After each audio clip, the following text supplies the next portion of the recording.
Hello. We're still a little early, so we won't start just yet, but how's everybody doing?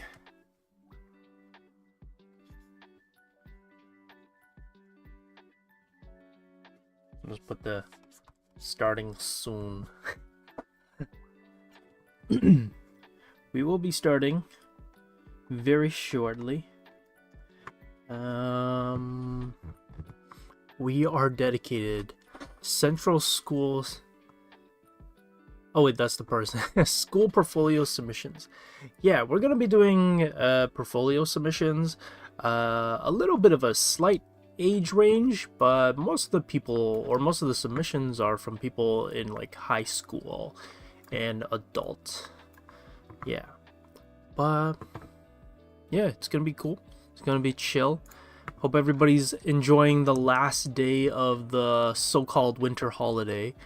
I don't know. I realize like if you're an adult, then I guess winter holiday doesn't really matter too much because it's it's not the same as school. But if you are in school, then today's the last day of your winter holidays. So sad. But yeah, I hope you guys had a good holiday. I got sick at the very last second, so I'm a little sick, but it's honestly, it's like nothing. So it's all good. I think for today, I might skip the juxtaposition challenge, just in case Faye's gone over them already. Actually, let me see. Has Faye? Oh, Faye has not gone over them. Oh, okay. I guess I can go over some. We'll go through the most recent ones. We'll just do it real quick because I did not prep for the that's a big file. I did not prep for the art challenge. So you early birds get to see me do the shoutouts.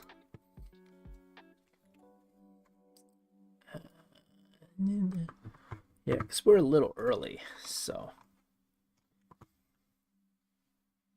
Oh my goodness, that's so tiny.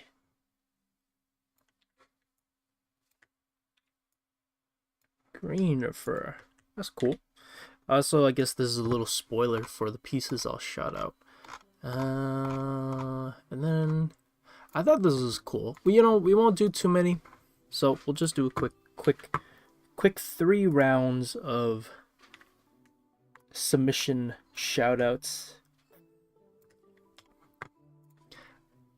I actually was more busy trying to get all the portfolio submission pieces into the working file that I kind of forgot to put the submissions in. So you know what? We'll just do 2. Nice and simple. Since there's not too many submissions just yet. But yeah, hello. Glad people are slowly showing up. How is everybody? Glad you guys could join us. How do you make a portfolio? That's a pretty good question. I think we'll go into kind of how what's on the docket, I guess, as to like what's on schedule for what we're gonna be doing for this portfolio review. And yeah, it's gonna be a simple stream, nothing too crazy. If we have a little bit of time, like I finished critiquing the portfolios a little bit too early, I might just do like a simple Q&A. We could do a little AMA while I draw and do like a portrait study while you guys ask me questions and we just chill here, or we could just talk and I draw. But yeah, it's gonna be a chill stream today.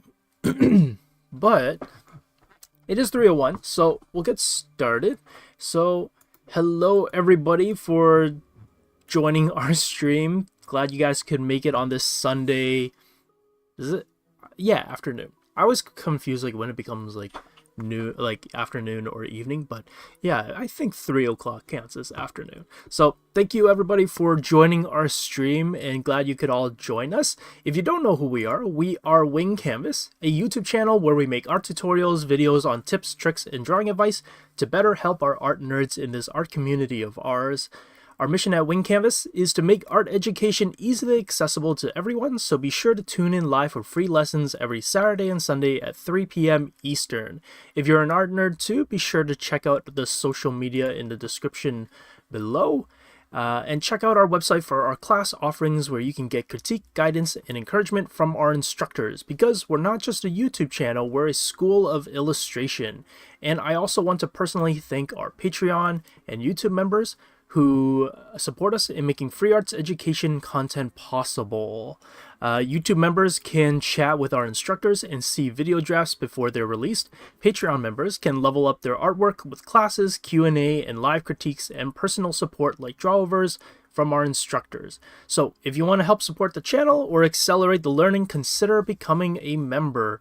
I do want to point out though, currently we are revamping a little bit of our Patreon and YouTube perks, so keep an eye out for the changes. Best way to keep updated is on Discord. We make most of our announcements on Discord, so Discord is probably the best way to stay updated with how we're kind of changing things and adjusting things, because yes, it is the new year and we are going to be trying some new things out. Nothing to learn? Nah, I mean, there's always something to learn. Well, but for today specifically, it's going to be portfolios. So if you want to learn like what's effective in building a portfolio and what to kind of think of and include in your portfolio, then yeah, that's kind of what we're going to be going over today. So that's a little bit jumping ahead of ourselves, I guess. But yeah, if you guys did know, or did not know, I should emphasize, we are going to be doing, let me see, oh, here it is. We are going to be doing a portfolio review. Ooh. So we have 4 portfolios that we're going to be checking out. Most of them, like I said, are from people who are, let me see. Oh, whoops. Most of them are people who are in like high school. We got 1 adult and 1 middle schooler, and I'll introduce each person that we're going to be going over.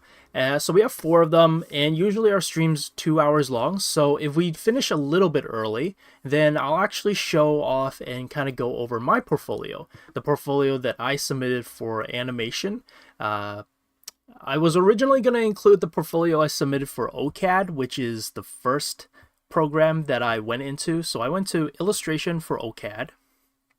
Maybe I'll write it down so you guys can kind of follow along in a way. So I first went to OCAD. Well, it's actually OCAD U for illustration. That was my first program. And then the second program, after I graduated from illustration, I went to SENECA for 3D animation. 3D, there's a lovely 3D animation. I cannot spell. Love my writing. But it was a grad program, so it was a little bit different from just like the 4-year or even 3-year programs that most schools usually have. Mine was a grad cert, which means that it was only for like 2 semesters, really short. So I was originally gonna grab my OCAD submission, but then I realized that I don't think I digitized any of it. And I'm too lazy to take photos of my OCAD submissions. So all you old guys will get to see is my SENECA submission, which is way better than my OCAD submissions, which is not that great. But yeah, and then after that, I'll kind of show my current stuff. So hopefully there's a little bit of a comparison between like how much I've improved from like 3D animation all the way to currently now, I guess. Yeah, the kind of like stylistic changes, my technical changes, and all that kind of stuff. Yeah, it'll be good.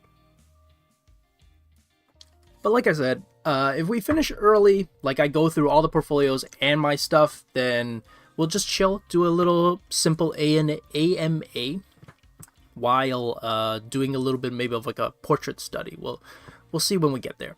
But yes, and Quinn, yes, Quinn, 11 out of 10 Patreon. Thank you, Quinn. We love your support. Quinn, #1 supporter. No, I'm just kidding. No favoritism. But yeah, and as you guys know, before we go into the actual thing, we do the art challenges. I didn't prep it beforehand, so I only grabbed 2, and it is a fairly new monthly challenge since January literally just started like 5 days ago.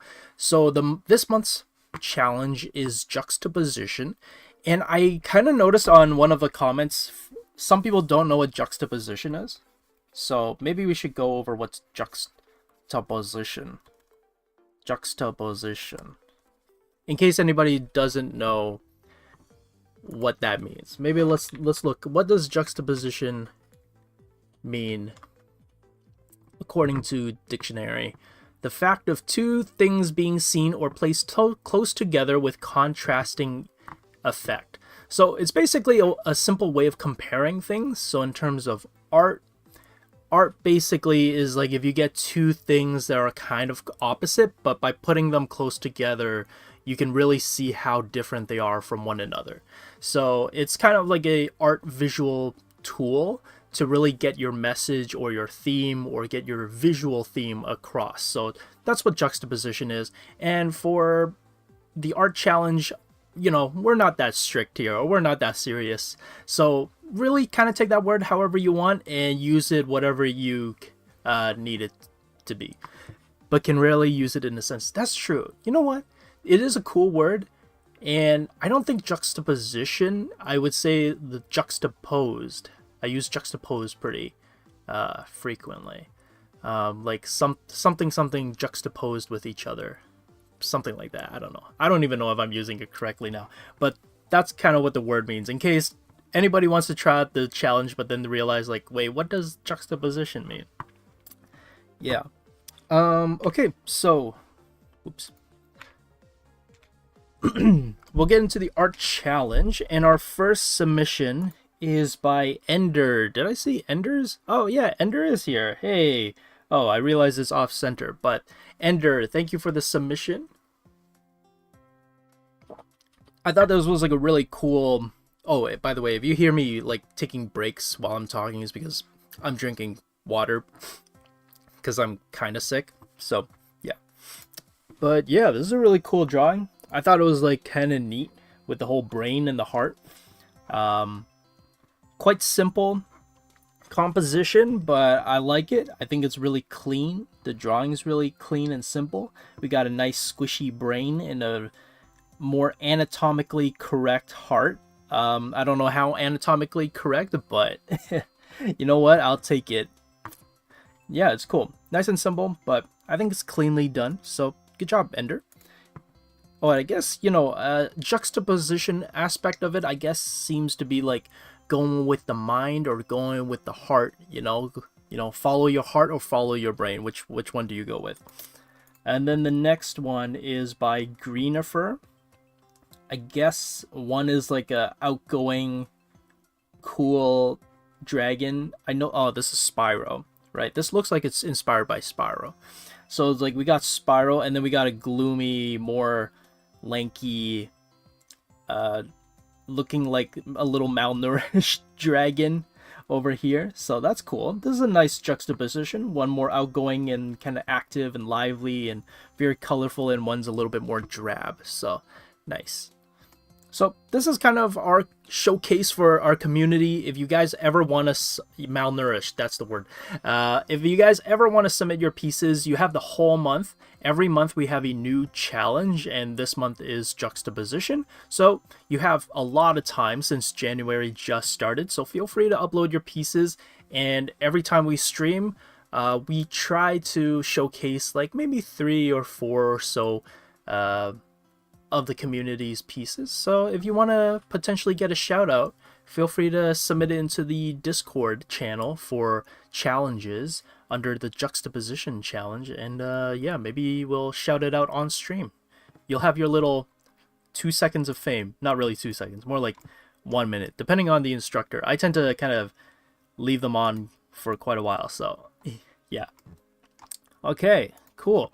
So that is our art challenge, and now on to the actual portfolio review. So I was thinking before I go over the actual pieces, it might actually be a good idea for me to talk about like what I'd be looking for when I'm usually critiquing and looking at portfolios. What are some things that I'm trying to keep in mind or look at?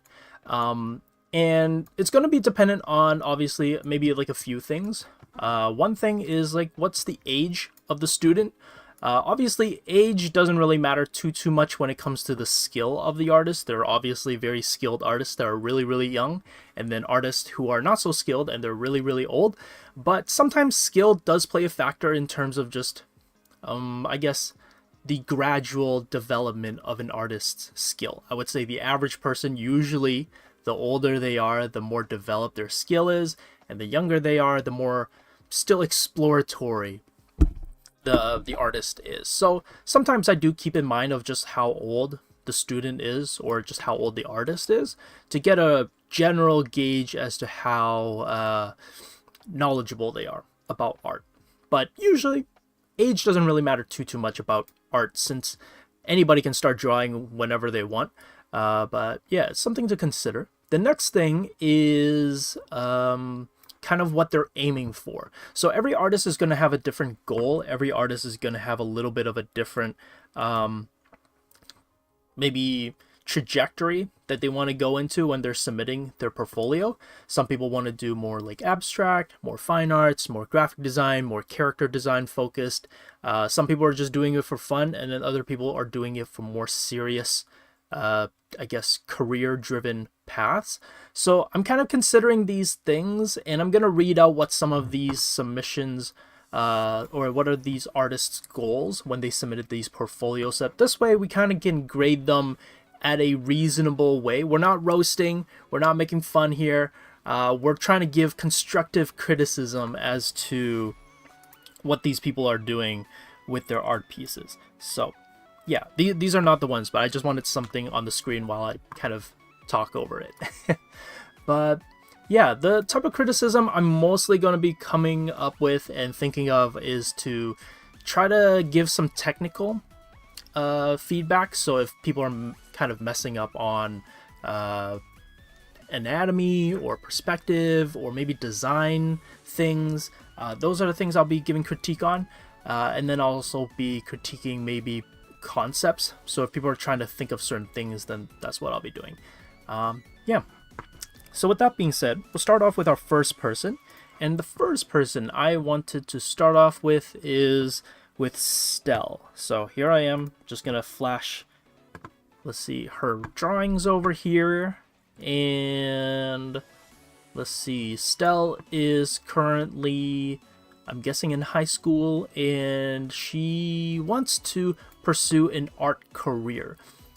So that's kind of cool. I would love that. I think that's pretty cool that you want to aim for like an art career. And then let me see.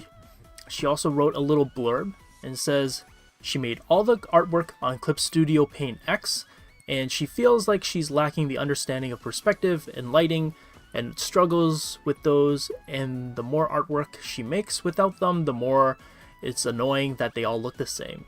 And she would love the critique. So thank you, Stelle, for submitting your drawings. I think you've gotten a great selection of artwork here. And this is the cool thing too about submitting your portfolios, is to kind of group all your drawings together. Sometimes we get lost with just the current drawing or one drawing that we're working on, but when you kind of group all your drawings together and you see them next to each other, you get a good idea as to kind of how it's looking like.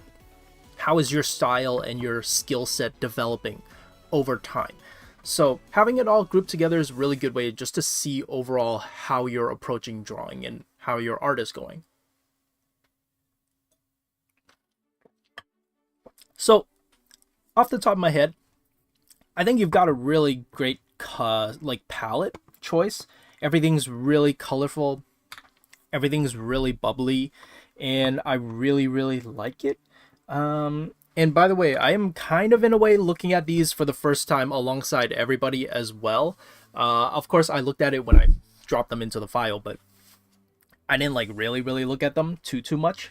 I took a quick glance at them, but overall, these are really good. Mm, yeah, obviously a more anime leaning style, and a very particular anime style with more somewhat rounder, larger head, and more slightly, I guess, cutesier body style and like larger, much larger eyes. I always think that there's when people say like anime style, I feel like sometimes people forget that there's multiple anime styles in general. You can have like a more chibi anime, you can have I guess this style of anime, then you can get more realistic style of anime. So sometimes I like to just explain and break down like, oh, what are the different styles here? Because if you're not going for something more realistic, something more anatomical, then there's no real reason to give very anatomical critique, let's say. But so far, things that I'm seeing, things like symmetry, the head shape, proportions, volumes, even the hands. The hands are looking pretty good, in my opinion.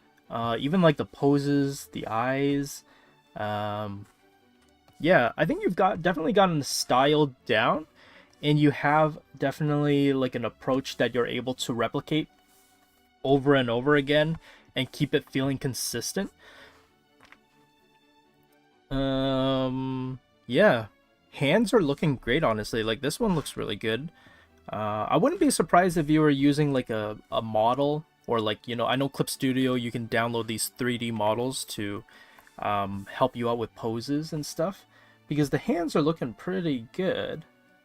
Even the torso is looking pretty good. I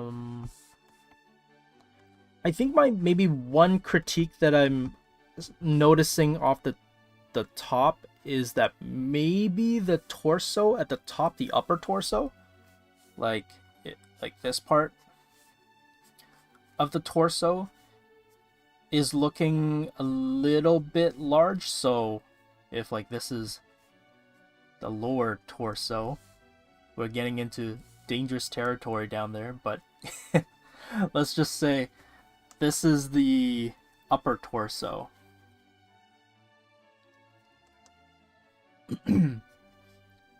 Over here, upper torso.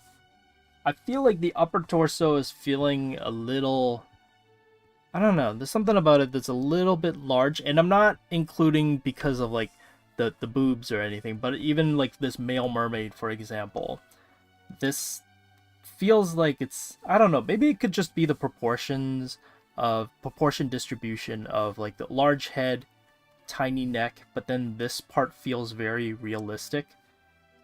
Like the distribution of it, I would feel like this would maybe be just a little bit smaller, like maybe here, and I think that would feel a little bit more natural. I think if it was like around this size, then this might feel a little bit more in tune with the style that's there. um yeah. uh oh, yeah. Also, I'll try to keep an eye on chat, because like we're doing this is gonna be a little bit hard. But if anybody has any like anything that they notice or they want to chime in, obviously be nice about it. But yeah, if there's anything you notice, please feel free to chime in the chat.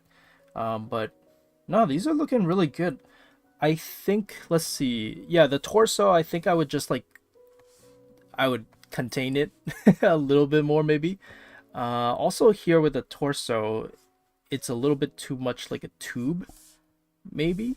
So I think the tutu dress, or is it a tutu? Like the dress top, I feel like usually it's a little bit higher up. So it could probably be maybe around here. So it seems like you have a pretty good grasp on general things, like the faces is looking pretty good, the anatomy, the hands are looking pretty good. I think what's happening here is that a lot of the times when people, and I did this too, by the way. I'm not like throwing shame or anything, but a lot of times when people start off by copying, like for example, me, I started drawing a lot of like copying Naruto and copying Bleach a lot to learn how to draw. And the problem with doing that is you end up copying how other people draw without understanding why the body looks the way that it does. And if you only know how to copy, then you're only able to draw on references, as in like you can only refer to whatever it is that you've copied. So if you've only ever drawn a head, let's say in this angle, looking this way, in a very particular style, and having eyes looking in a very particular way in this angle, and this is all you know how to draw, then you're only going to be able to draw this. And then once someone goes like, oh, can you draw it in this different angle, can you draw it looking at different in a different direction, it's going to be hard because you don't know actually why the head is able to turn in the way that it does. And for me, I think what I'm noticing is if the body ended up being this way, and I feel like it should be excuse me, it should be trimmed down slightly, and then if the tutu dress should be slightly curved, or like should be a slightly higher, to me it kind of, my guess is that this is from studying a lot of art without understanding why things are organized the way that they are. So like you might have or seen a lot of art where like the dress looks like this, but you don't understand like why is it wrapping around the body in this way, the height that it should be in, the position of the dress and everything. So those things are small things, and definitely it's going to be kind of up to you as the artist to kind of pursue that kind of technical knowledge and for you to work on it. But I would say start studying things like anatomy and take a sip of I should take a sip of water every time I say tutu, then that's another sip of water.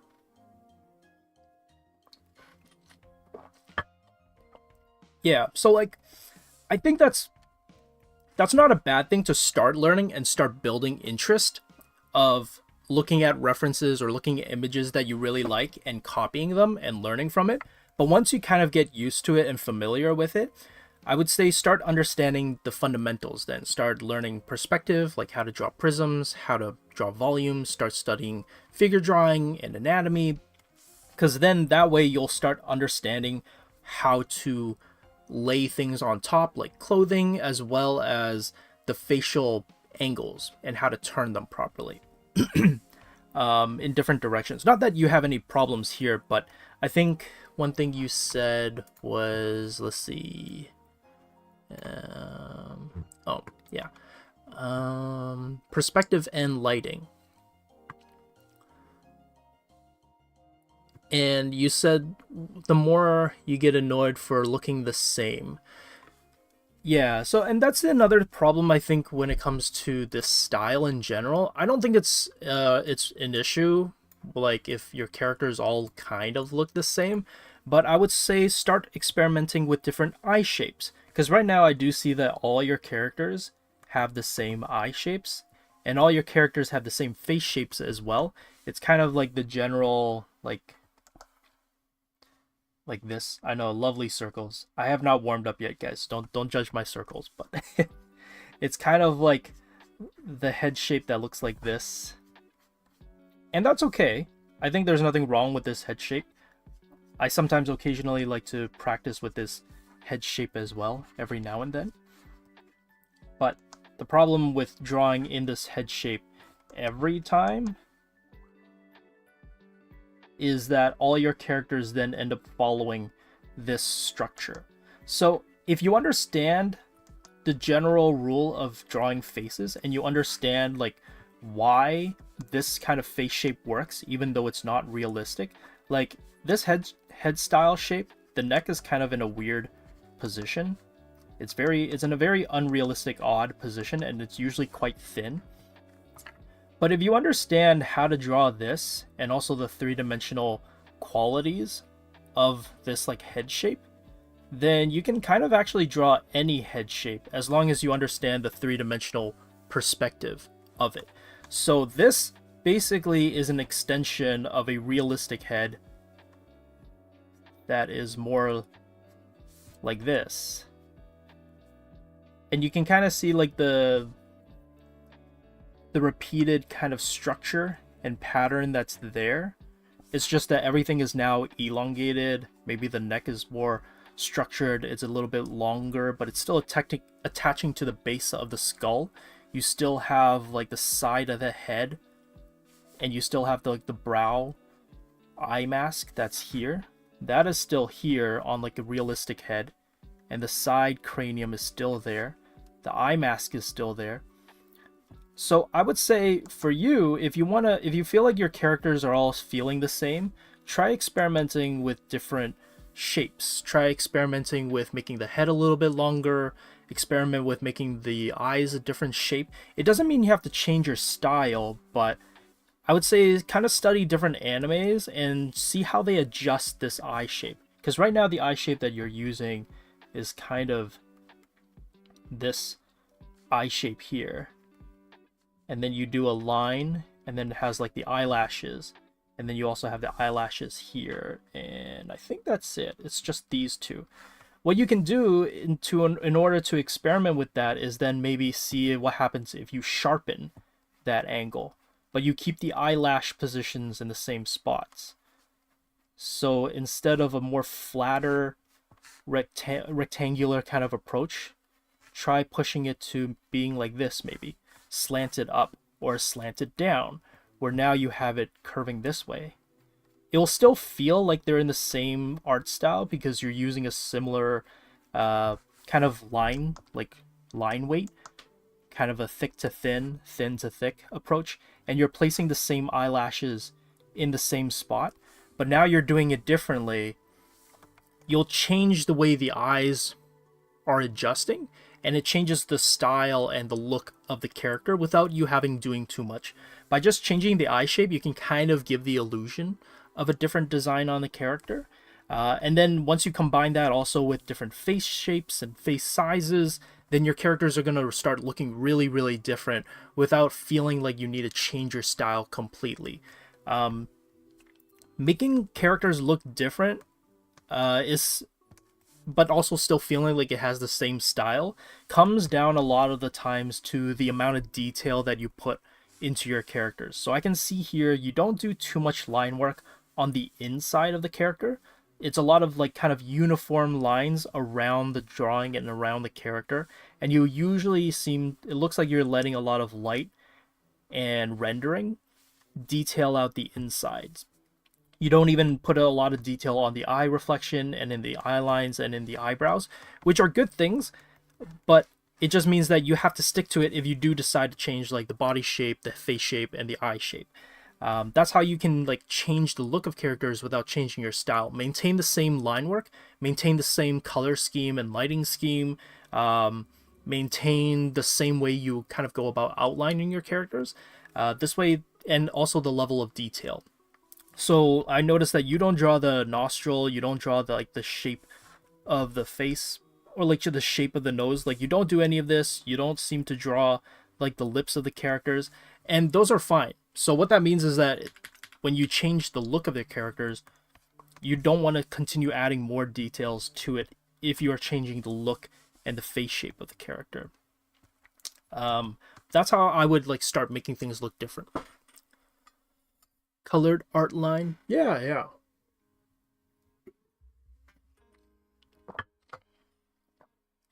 Yeah, but so for me, the biggest thing is I think your perspective is actually not too bad. At least in the drawings here, I don't see anything that requires or that shows that perspective is bad. Nor is the lighting that bad either. Like this piece is probably the only piece you have that really showcases lighting. And so far, I think it looks not too bad. I think the only thing that feels maybe odd is the hat and the shadow that it's casting. If the light is coming from the top, then I think this whole entire hat would probably actually be in light. So I would say that this whole hat is probably in light. And I guess this is the tough thing about lighting, is that the first time you do it, it will feel like you're breaking the rules, or like it'll feel like you're kind of, it doesn't make sense, because in your mind this is probably how the hat looks in your mind, is that you got a hat and it looks like it's got a rim, and then it's like, oh, it's a bowler hat. So like this, the structure of this hat is round, which means that like the rim of it is constantly curved, which means if the light is hitting it, then it should have a roll off. But if the light is so strong that it's casting down on the entire hat and even casting a shadow on the face and then also on the body, then I would say that most of the lighting is probably going to be uniform for the most part. You can still have a roll off on it, but don't, kind of just trust in the lighting. A lot of the times we tend to over render. Now that I have this, then I could probably make it a little bit darker, and like, but only on the edge, like only right at the rim, maybe, I don't know, like right at the edge of the hat, maybe. And then even on the top of the hat, I would actually probably just go lighter over here, probably go lighter, and then blend the two together.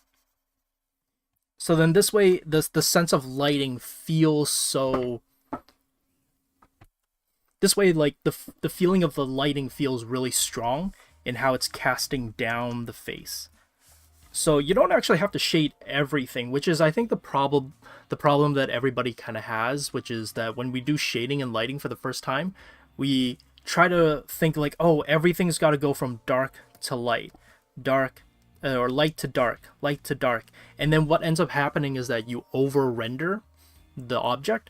Whereas if you actually think about lighting and how it casts onto the whole thing, you realize that there's actually, lighting is quite subtle for the most part. So I think it's mostly the hat. I would keep it kind of brighter. Maybe not like this. This is not like the final rendering, but this is something that I would like consider as like keeping the whole hat mostly light. And then even like this scarf here, I would actually keep a little bit of saturation maybe, and I would have this whole thing be dark here. I would have it probably be all cast in shadow. And the tricky part about lighting too is that you also want the object's shape to kind of wrap around the object. So I know this is like a weird lesson in lighting, but if I had a circle or a sphere and then I had a cylinder up here, and then I had a light shine and cast onto the sphere.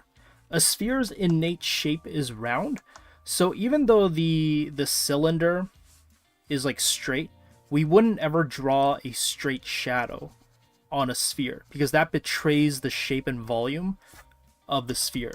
You would draw the cylinder wrapping in the shape of the sphere in order to make it feel like the cylinder's shadows cast on a three-dimensional object. And obviously this is much easier on like a very simple object, but whereas like with the hat, if the hat's lighting is casting down like this, then I do think that the hat's shadow would probably still be cast maybe a little bit onto the scarf here. You can still have a little bit of a roll off of lighting down the face, but yeah, it would just take some experimenting, a little bit of trying things out and everything. Yeah. Everybody's locked in. I am kind of like locked in here. Sphere? Did I say sphere that much? I feel like I didn't say sphere that often. But yeah, I think this is the only drawing that has like an insane, very clear lighting scheme that I think you can work on. It's also tough because you have glowing eyes around it, but you know what? You're not doing too realistic of a drawing, so I think it's actually okay to... You don't have to do too crazy of a rendering on these. Other than that, I think the lighting on the other pieces is looking pretty good. It's... Maybe it's a little flat in terms of like there's not a lot of dynamic lighting, but I think that's okay for this style because you got a lot of vibrant colors and you're clearly focusing more on like the vibrancy and the luminosity, or that's not a word, but how luminous the drawing is. So yeah, I think this is good. How many portfolios? We got 4. So we got this one and we got 3 more, but I think I'm almost done. I think this is it. Perspective, honestly, I think it's looking good. Again, you don't really have too many images here that show how like in depth your understanding of perspective is, other than this one, and this one to me looks like it's, again, not too bad. I would maybe lower this. This sounds weird. I would lower this butt cheek. It's so weird, but yes, I would lower this butt cheek down, maybe, and lower this leg a little bit, like maybe here, and then I would maybe angle this foot this way, because the overall direction, okay, you might be like, oh, why are you saying these things? And it's because when I'm looking at this pose, the overall trajectory looks, based off of like the shoulder, based off the arms, it feels like this is the trajectory that the legs should be going in, and that's why I would say to lower the butt cheek so that it matches the other angles on this drawing. And it's the same thing with the legs too. The legs, I would angle it just slightly over this way, and then I would push this foot. Maybe I would straighten this actually. I would just push this foot just over, and I push this one over just a scooch, just so it aligns with the overall kind of perspective that I'm seeing with this character, which feels like it's something like this.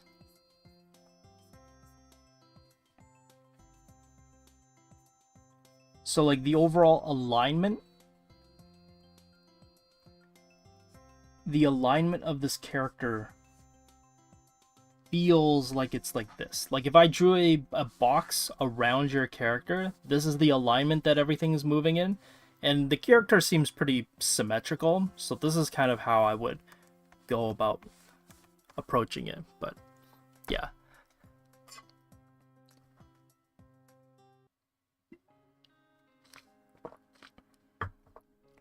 Most want to see you can do both. Yes.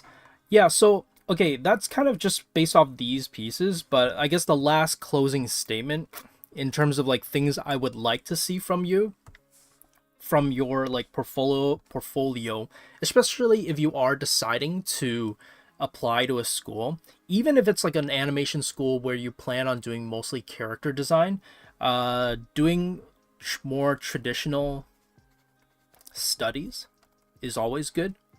Traditional like technical studies, so that can be like hands, feet, figures, anatomy, basically. Anatomy, more technical things. Do some basic perspective, I would say, is a good thing to have. Basic perspective is a good thing to practice. And then learn to freehand prisms. So this is a big tip I give a lot of my portfolio students, is to learn how to freehand prisms. The quicker you are at being able to freehand a prism, the better you are at kind of constructing a three-dimensional scene in your head and also checking your drawings.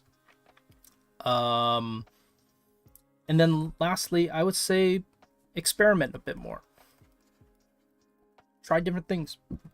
Try different drawings. Try different styles. styles, and try different character shapes.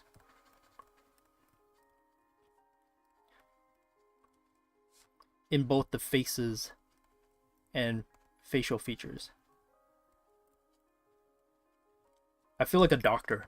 I prescribe you to do these things. I blew the money and got a drawing tablet. Oh man, dang. Nice. Congrats on getting a drawing tablet.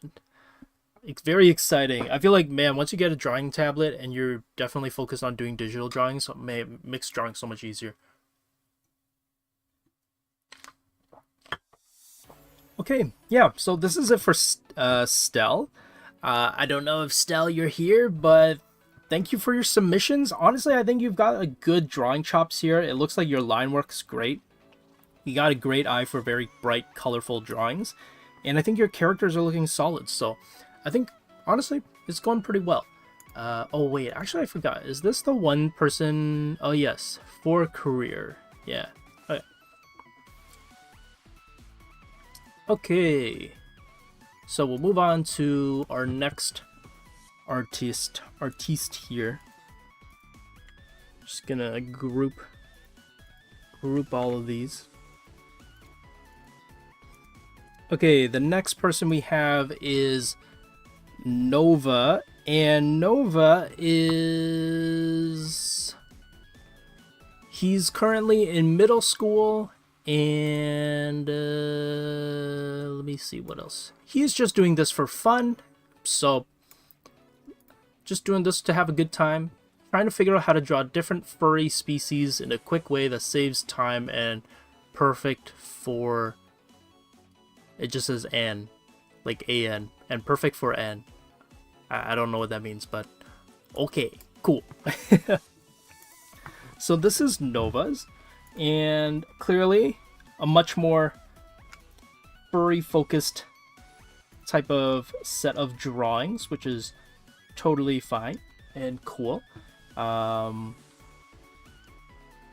Definitely a lot of drawings here. I think of all the submissions we've gotten, this is the one that submitted the most pieces. But you know what? I think you've definitely gotten like a style here. I love all the colors that you're using. We love seeing some good old traditional art here. And I like that, you know what? You're not... Actually, I was going to say... You know, I guess my first critique is all the characters are kind of front-facing. So I would say, you know what? Try drawing characters in a different angle slightly. I think that would be kind of good to start pushing the different kind of body stances and poses that you can do. I think this one down here is a good way of pushing it already. So that one's good. Yeah, a lot of submissions. So you know what? I will say you're doing a pretty good job of getting a lot of rep in. You're getting a lot of drawing reps in. In terms of like the furry aspect, it is not my forte. I don't really know too much about like the furry style. But this does look kind of like the furry stuff that sometimes shows up on like Twitter and Instagram occasionally.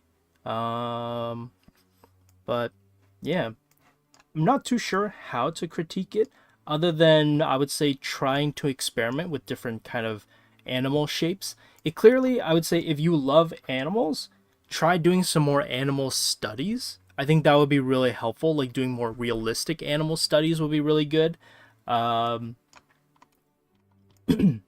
Like something like this that you're doing here is already like a really good different approach because you're doing a more, it's still stylized and it's still in a way cartoony, but it's a more realistic based study of an elephant, which could then hopefully help you extend to like the characters that you draw.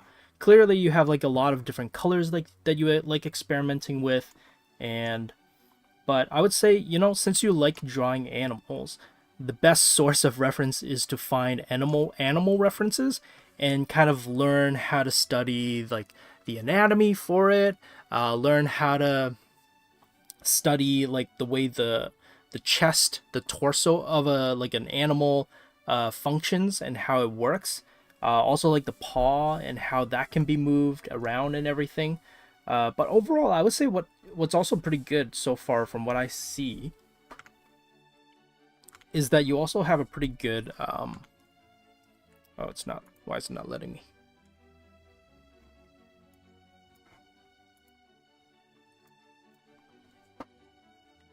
Oh, now it lets me. Okay. But yeah, I think what's good about these that I'm seeing so far is that you have a pretty symmetrical drawing with your characters, actually. The shoulders, I think you could probably bring the shoulders in just a little bit more and probably lower them. So this kind of shoulder kind of width, I guess, to me, feels a little bit small. And if you want to feel like these characters have kind of like muscles underneath them, even if it's like an animal style of anatomy and musculature, I would still make the shoulders just a little bit larger, or at least feel believable. I think the mistake that a lot of times beginner artists, and whether you're drawing creatures, animals, or real people in general, a lot of people tend to draw the body kind of just as a rectangle, and then think the arm is just like this, and then they attach it straight into the body. So kind of like this. The problem with this is that it makes it feel as if our body doesn't really have much kind of flesh or substance to it. And what kind of helps is to just give it a little bit of a wingspan. Add a little bit of a wingspan underneath the armpit.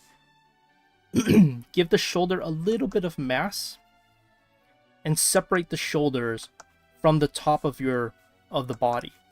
So if you think about it, and if you look at your own body, I guess, our body is not as simple as just a rectangle and then two rectangles for the arm. We have kind of like our shoulder back muscles. We have our neck. And then the shoulders are kind of like its own individual mass. And then we have like our armpit and then our chest. So it's not a very anatomical, but what I'm trying to do is separate the fact that our body is actually made up of a lot of shifting plates and shapes, so that when you draw the human body, it's not as easy as just drawing a rectangle attached by another rectangle for the limbs. You kind of have to consider the armpit. You have to consider the mass of the shoulder. You have to kind of consider the mass up here as well. So when you're drawing animals, I know animals probably have a different anatomy, but I think by simply making the shoulder have its own mass on top, maybe not that big, that's maybe a little bit too big, and then adding this slight angle over here for the armpits is going to help make the drawing feel much more like believable in its structure. And it's the same thing for all of these as well. Like the shirt would probably expand out here, and the shoulder probably be a little bit higher. And then maybe this is like a stylistic choice, but I would put the arm or the elbow. I would have the elbow be like here. And when you're drawing arms, you can always think about it as having the pivot where the elbow is, and then think about like where that extends for the hand. So the hand would probably be here. So that's kind of probably where it would be. So the upper arm is a little bit too long. But I think there's a lot of creativity with all the variety of the characters here. They're all very adorable, and they're all like, they all seem to have their own personalities to them. But these are some things that you can kind of hopefully add to your drawings, and then maybe it starts upping the, you know, the complexity and depth of your characters, which is like the elbow over here, and then kind of making the mass of the shoulder. Think about the mass of the shoulder as a separate element. And this way your characters will start having more definition in the forms of their, like, the body and the structure. But yeah, no, I think you got some like really good start here in terms of like the character collections. Some things I would say to work on is to try experimenting and practicing having the body turn in different angles. I would say maybe start doing a little bit more of animal studies. Oh, cool. Wait, you're here in the chat. Oh, I just saw this. Awesome. Glad you can make it. I don't know if anybody said hello to you already, but hello. Thank you for joining. Practicing art fights since 2024. Oh, no, that's awesome. When I did this before I was in grade 10. Oh, and then this is like pretty good then. Yeah, there's, you know, like there's a lot of things here that I can see that are not too bad that you have down, which is like not easy to get, like the symmetry. I don't know if you saw this, like if you were in the chat beforehand, but I was saying that I think you got pretty good symmetry down the body and everything feels pretty structured. I would just add a little bit of like this kind of angle right here in the armpit and a bit of the muscle mass. But if you're going to be doing kind of more humanoid anthropomorphic animals, then I would study both humans and animals, because I think the way you can make it work is to take human anatomy, like the musculature, and combine it with the animal characteristics, like the fur and the way that their body limbs are positioned. But yeah, I would say like try out different angles. Do definitely both animal studies and human figure studies. But yeah, I think you got a really cool collection here, very creative. I love all the different looks and designs for your characters. And I really like this one where you combine two characters in one shot, in like one embracing the other one. That's not easy to do. Drawing two characters interacting is always really tricky. So I think you did this one really well as well. It looks pretty good. This one is also characters interacting, but it's a little bit hard to see. But I can kind of I get what's happening here. But yeah, it was a little hard to see. But yeah, good job. So thank you, Nova, for your submissions.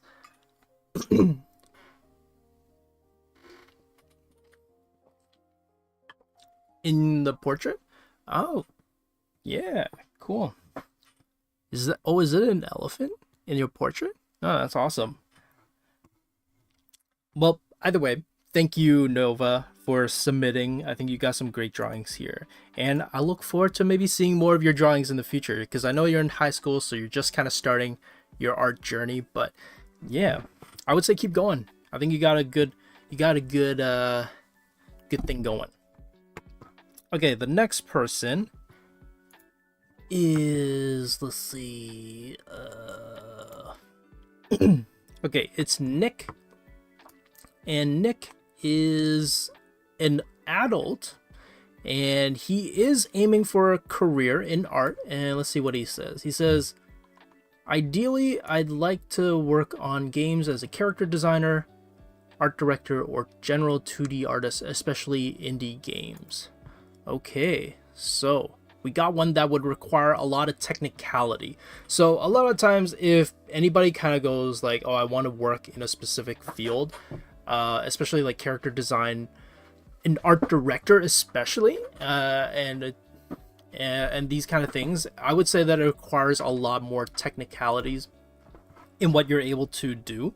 And so let's see if Nick is capable of that. I feel like that puts a lot of pressure on Nick. Sorry, Nick. But I just mean like this is what I'm gonna be kind of changing my mindset, because our previous one, Nova, you know, he was just in high school, just started, so my expectation is gonna kind of change based off of that. But now you're an adult aiming for character design. Now my mindset and expectation is going to change. Pressure, Nick. No, there's no pressure for Nick. And this is Nick's stuff, so let's all just soak in Nick's drawings. I downloaded this one specifically because I was like, oh, I gotta see this one in HD in all its glory. I love how Kevin's just like, oh, not bad actually.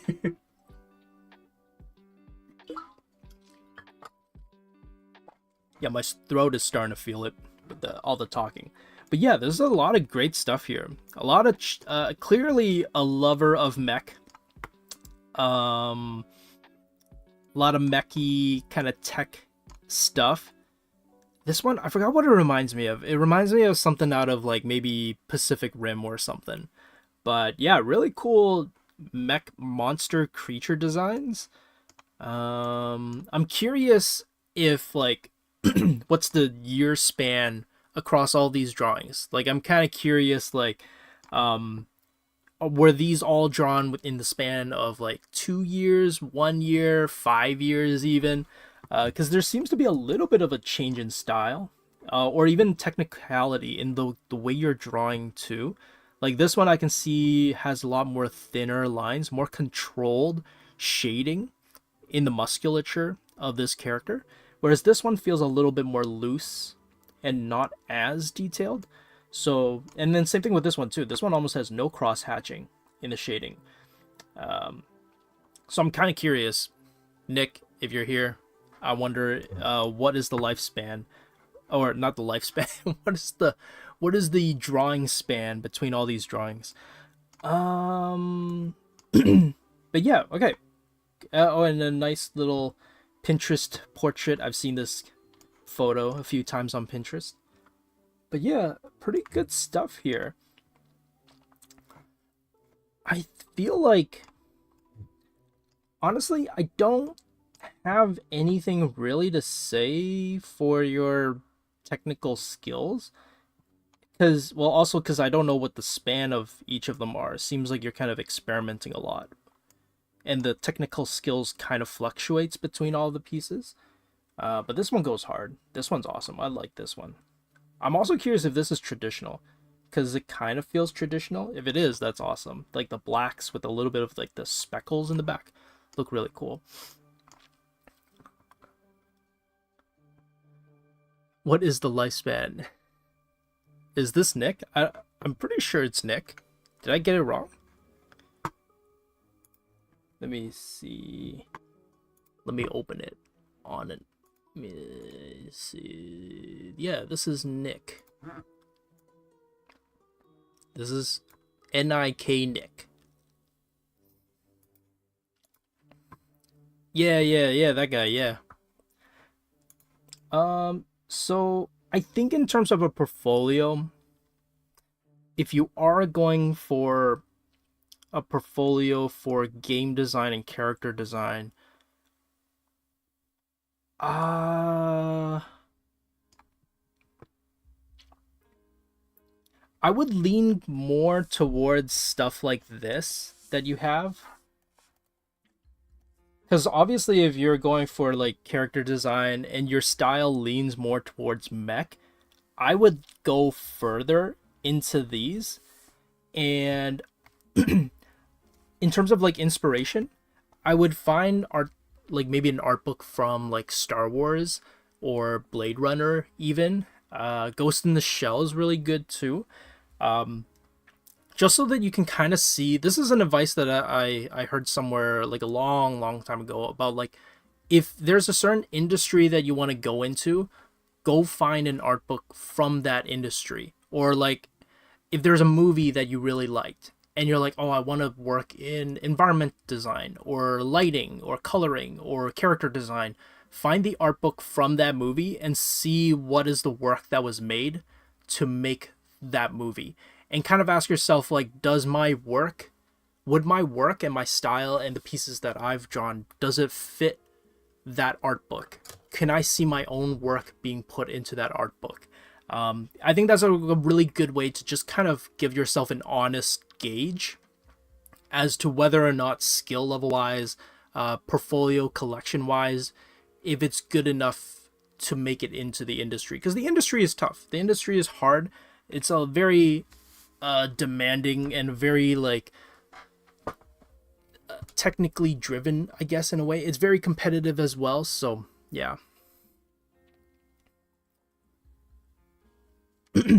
But yeah, this stuff is really good. I think if you are really trying to aim for maybe a character design portfolio, I would say try to have a more consistent approach.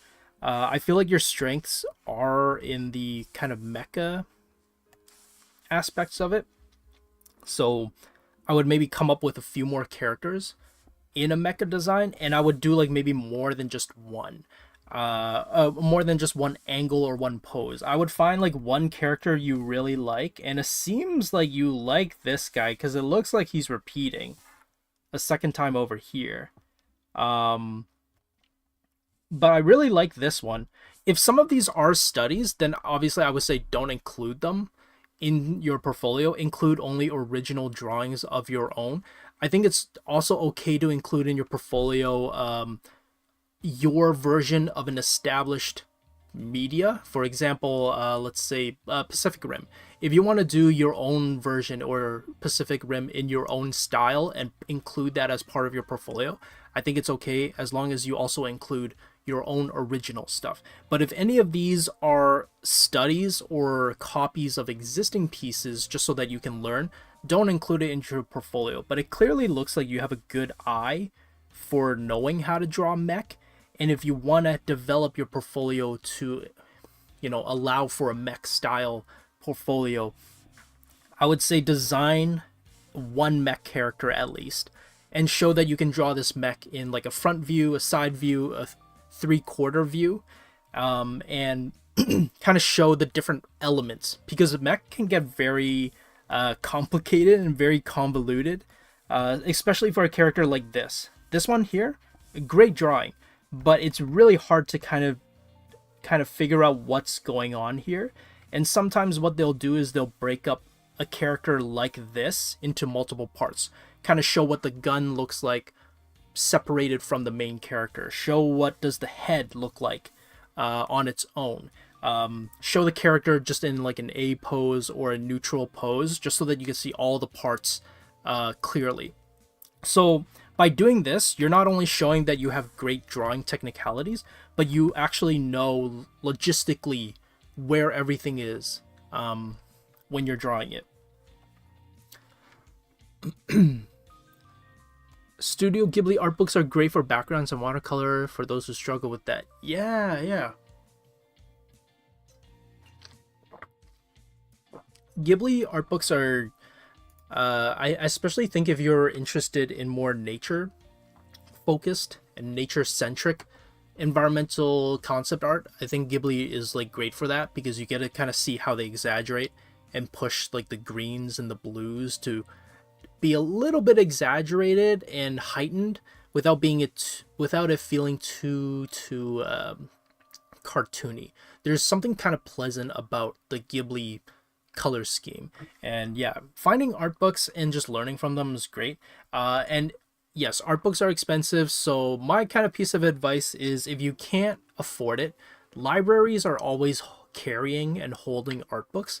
If you go to your local library, you most likely should be able to find some art books. And I don't know if anybody's in Toronto, but a friend told me that you can actually request books from different libraries. So let's say your local library that's like 10 minutes away doesn't have the Princess Mononoke art book, but the library down in I don't know, North York has your actual, like, the Princess Mononoke book. You yourself can actually make a request for the North York library to drop it off at your local library, and this way you don't actually have to travel all the way to some far distant library just to pick up an art book. So that's great. So that's kind of my recommendation, is that if you can't afford art books because they are expensive, go support your local library and borrow an art book. But yeah, I don't really have too much, because technicality wise, Nick, I think yours is looking really, really good. I would say what's missing now is kind of like a curated feel in your portfolio. I would say do a lot more like technical breakdowns, kind of do like a character rotation for your mech characters, do some prop design, especially if you want to go lean more into video games, then you're probably going to have to also tackle some prop like guns, hand breakdowns, that kind of stuff. That's what you need next time when then you're golden. Yeah. And if you want to do human characters, which you have some, but I can't see the faces, so I don't know if you know how to draw human faces. So that's the issue. Oh, is this Sephiroth? I just realized, is this supposed to be is it? It kind of looks like Sephiroth, but that's not Sephiroth's sword.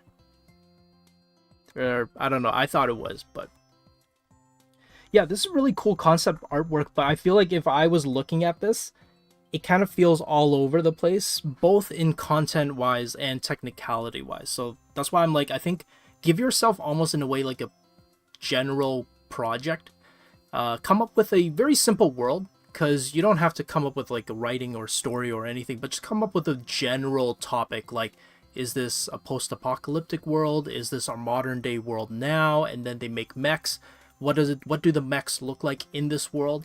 Because if you can kind of also come up with a bunch of characters and designs that are based on one singular world, then it also shows art directors and the people hiring that you can make designs based off of an encompassing concept and an encompassing world and an overall world.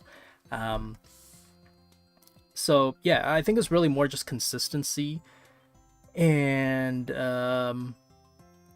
showing more breakdowns. I think is really what's needed. So yeah, honestly, Nick, I think you're on a good trajectory. It's just kind of picking one path in terms of like characters and sticking with it, and doing some breakdowns for like the props, different gears, doing character rotations. Yeah. Okay, cool. My voice is slowly going out. You guys probably can't hear it, but I can feel it. Okay, that's Nick. And then the last one is by someone by the name of Monarch, and she is currently in high school and also aiming for an art career. Now, let me see. Monarch. Also in Clip Studio and Krita. Of course, you can see struggle with anatomy. My style tends to lean into being somewhat blocky and uses whatever colors seem pleasing to my eye, though I still feel I haven't pushed what I can do with color, light, or shape as well as I can, and was wondering if I could get some advice on it. Sure thing. Yeah, I've got like just warm water next to me.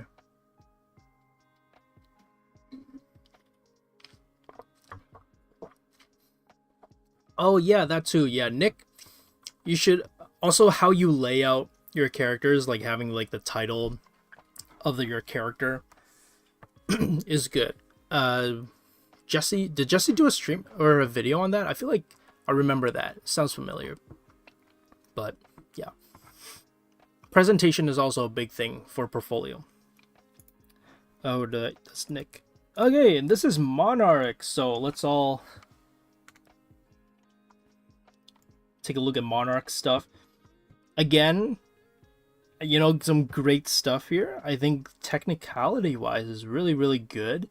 I love the colors. For me, it's the colors and kind of the saturated, kind of warm orangey. It looks like you'll use a lot of like teal, turquoise, and orange for your pieces in general. So I really, really like it.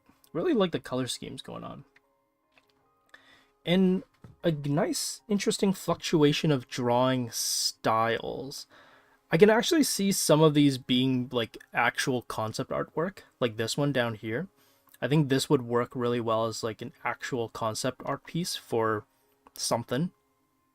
Like the way you've colored the beach and the water is really, really nice. I think this is like a spider sona for yourself. So that's cool. I think the only thing I wish you kind of put more of are like characters, because right now every character that you've placed, except for these two, don't have a face on them. So I can't quite gauge how well you draw faces, but it seems like it's pretty good. So I would hope that you know how to draw faces. Yeah, I think this is probably the closest to what a face would look like in terms of how you draw it. We're doing a little bit of photo. Oh, I was gonna say photo bash, but this is not even photo bash. You just put the character in the shot. Yeah.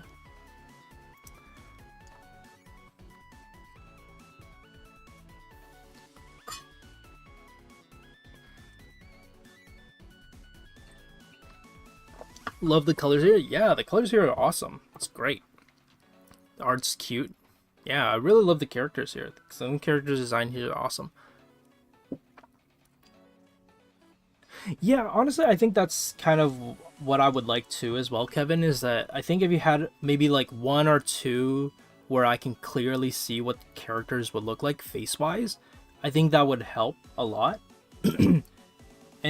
But the other thing too is like I'm not too sure which are studies as well, because this I can kind of see this being a study, and then you drew a character, and then you drew a train track and everything. Also, I just realized this now, but these look like cast shadows from this pillar, but there's only one pillar. So I'm curious as to what these other shadows would be, because I'm kind of like, even if there was like a grill at the top, like the canopy covering had like gaps in space, I don't think it would cast shadows down here. It would be like off screen basically. So the only shadow that would be cast would be this one. So I'm not too sure what these other stripes are from. But yeah, I think what you have going for you is like the colors and the shapes. And there's nothing wrong with like shapes and color design being like your forte. Like this one's really cool. I actually really like this one. It almost feels like a gem. And it's really well rendered. The kind of like the luminosity of it and the fade and the gradation that's happening around the head, and then the gold around here, and then the colored outlines, I think is really great.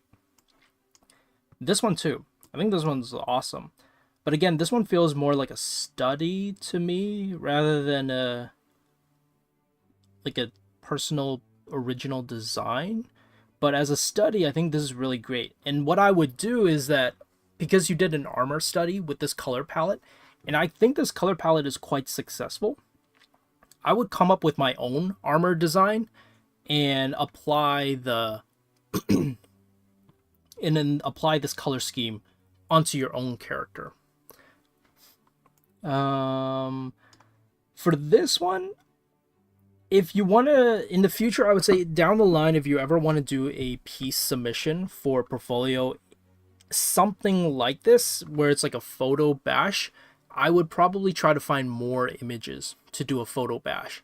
You can change out maybe like the decor over here. You can change out the background even.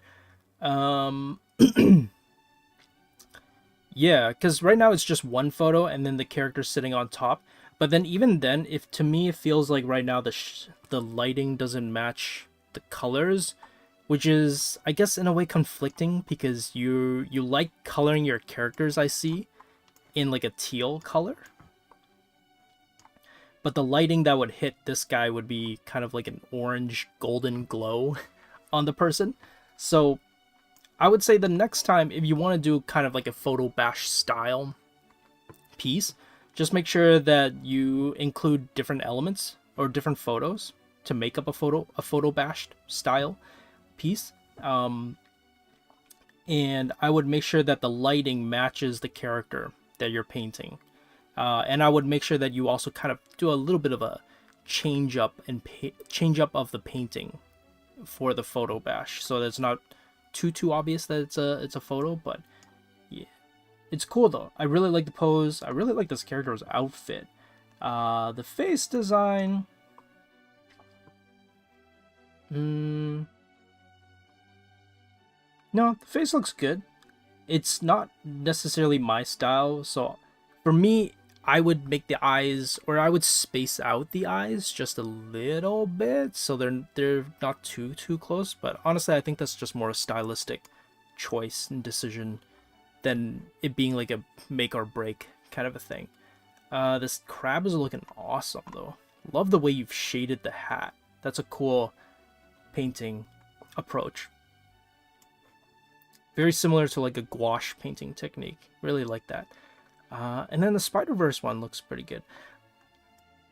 I think your strong suits for me right now is that you've got great line work and you've got great color and shape choices. And you've got like really cool dynamic approach to drawing your characters. If I were to like maybe make a suggestion, is to like what seems to me is like maybe a slight lacking of pose diversity. Right now, all the poses that you've drawn for the characters, I've noticed, are upright. They're all just standing. And even if they are doing something like nice Helldiver fan piece, I would start experimenting with drawing characters in a dynamic, more dynamic pose. So maybe they're, so maybe do like some action pieces or even something that conveys their personality to me. Like this one kind of is that, but every other kind of character is just standing upright, and I would have them do a bit more of a dynamic pose, especially for Spider-Man too. I would have Spider-Man doing a dynamic pose. Because right now, if I were to kind of look at this, it does seem to me that you're trying to hide characters' faces, or you're not also trying to experiment too much with character poses, which is super, super important if you're doing like a character design style of a portfolio. Yeah, like the liveliness in the horse is amazing. I think this is my favorite one. I think it's it's the horse and this character fishing. These are my two favorite pieces. Like the dynamic approach to studying the horse reminds me of I can't think of the artist off the top of my head, but it reminds me of like some artist. Dang it, I can't remember. But this is great too. So, in terms of like what you can include into your portfolio to kind of like add on to it and make it stronger, is I would draw more characters in dynamic poses, do maybe some like close-up of characters' faces so that it's clear how you approach drawing faces. Because I think clearly with like creatures and like armor and experimenting with colors and creatures, like you've got that seemingly down. Like this one's really cool too. Like this TV head in the laundry room. Oh, and the laundry room is also a photo. Yeah, but the drawing of the character is really cool too. So yeah, because I think at the end of the day, for character design or portfolios as well, is that you want to also show that you know how to draw things technically as much as you can. So if the more you show off, the more you're showing to the people hiring and looking at your portfolio that you know how to pull off certain things. And you're also willing to push your ideas. So right now too, I think what's missing from this is also kind of a storytelling element of it. So it's kind of very similar advice that I gave Nick as well, which is that find one component that you like one character, and kind of create a set of characters and try to see if you can show off a world or a story with those characters to show an aspect of consistency and overarching world. Because right now this is a good showcase of like your maybe general skill, but if I were to like judge based off of like, can you come up with a collection of characters, I feel like that's kind of missing, because these all feel like they're their own separate things in their own worlds and their own stories, where I think if you had like one character, what does this character's maybe friend look like? What does another character from this world looks like? Because this looks like your original drawing, and I think if you had like extra characters in the same art style, I think this would help a lot. But yeah, no, this is good. Let me see. It's 420, and I think that's really all I have to say about this one. Honestly, like it's kind of hard because you got a great you've got something in the core that's really good. Like the colors, the shapes, the way you render things is really, really solid. I think right now what's missing is that kind of focused element of kind of developing a world of characters and showing that you can apply your style and your colors to those multiple characters and make them all feel consistent and in the same world, if you're going for a character design approach. If you're going for more illustration, then I think this is a good portfolio for just illustration, probably. But if you're going for character design, then I would say that it needs a little bit more technicality. You need to show that you can draw characters in different poses, different action poses, and then also draw a collection of characters in the same world, so that you show that you can draw an overarching consistency amongst multiple characters. Okay, cool. That's kind of it for all the submissions. So I don't know if you can tell, my voice is so strained, but we'll still keep going. We're good.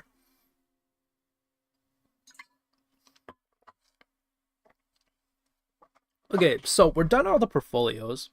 And like I said, since we're done early, we're going to jump into kind of what I'm going to showcase, a little bit of what I submitted for my school portfolio.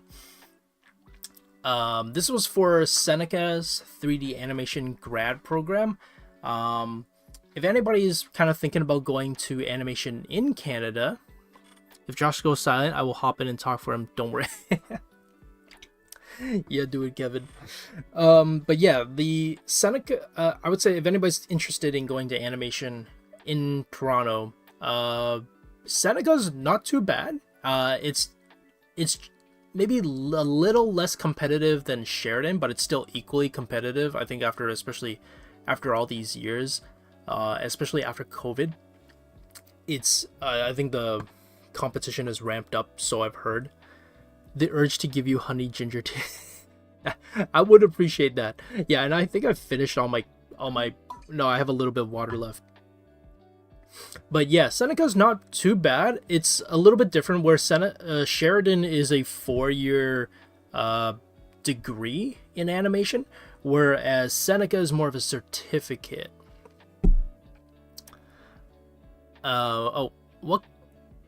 What would make a good character design portfolio again? I would say a well-rounded amount of characters. So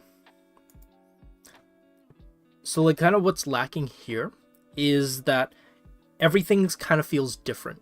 Whereas actually for character design portfolio, you want to show more. Yeah, character lineup is a good one, especially for character designs.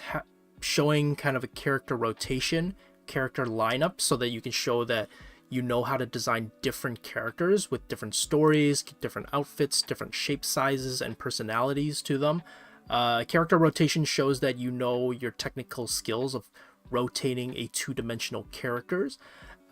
Facial expressions show that you know how to express acting and character in the characters' faces. And then also action poses are also good, so that it shows that you know how to give performance to the overall figure and character in the person. So sometimes what's a good way to start is to think of like an overarching world or story that you want to do. It doesn't have to be super complicated either. It could be something that's grounded in our modern today world. Or it can be for fantasy, sci-fi, as long as there's some kind of overarching theme. And the reason why you want that is so that you can show art directors or even schools that you can kind of think of an overarching theme that encompasses all the characters' design, and they all feel like it works within the same world. Because that's what you would eventually be doing if you ever got into doing video games or movies or shows even, that you can design characters that all fit in the same world. Because if you design Naruto style, and then all of a sudden you jump the next character you get told to draw, you draw it in the Adventure Time style, and then you draw it in SpongeBob style. It's like, yeah, great, they all look good individually, but they don't look good as a collection. And the goal of a character designer on a project is to show how all these characters look side by side in a collection. So yeah. But that's not kind of what my portfolio was. My portfolio for SENECA was just to show that I have like some drawing chops, and then whether to hire me or not. So if anybody here was from my my drawing and painting class, they probably would have seen this. I don't know if anybody here is from my portfolio class, but this is what I submitted. I think I didn't include everything from my portfolio because it was too much, but in the SENECA portfolio, Kato asked, is it expensive? Seneca is on the cheaper side, I think, compared to like other colleges and university that have like an arts program. Sheridan is probably more expensive, but it's still just about the same price as any other post-secondary style of pricing. But I typically find that for art, it's usually cheaper than most like academic style of post-secondary school. So like it's gonna be cheaper than being a studying for like doctor or business or that kind of stuff. But yeah, so for Seneca, I wanted to show more technical stuff. So most of mine were like studies. They required kind of a still life study. So I did a ink watercolor painting of like a, I don't know what this is, a vegetable oil jar dispenser kind of thing. And then I put it on top of my glass table and I shone a light underneath it to, I don't know, make it an unconventional lighting scenario. But yeah, this is a jar, oil jar, and then I did a still life study of my keys, which I'm still pretty impressed with how I did the keys, honestly. Like I look at the keys and I'm like, wow, you know, that turned out pretty good. And then the other requirement for the portfolio, the other thing for the portfolio was to draw a room in your house from one angle and then draw it again from another angle. So this is my kitchen, and I drew my kitchen from like the door, and then this is from the other side. Yeah, so this one was just to show like perspective skills and how to like display like your environment. I treated it more like simple. Like I didn't really go too crazy with like the details.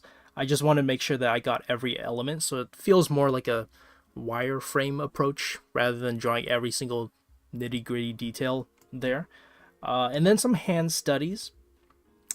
Honestly, you know, pretty happy with how the fingers turned out. Shading in the background, not so much, but yeah. And then I tried doing it again. So I tried doing the same approach that I did the ink bottle, but with my hand. It turned out okay. Not as cool as I would have wanted it to be, but it's all right.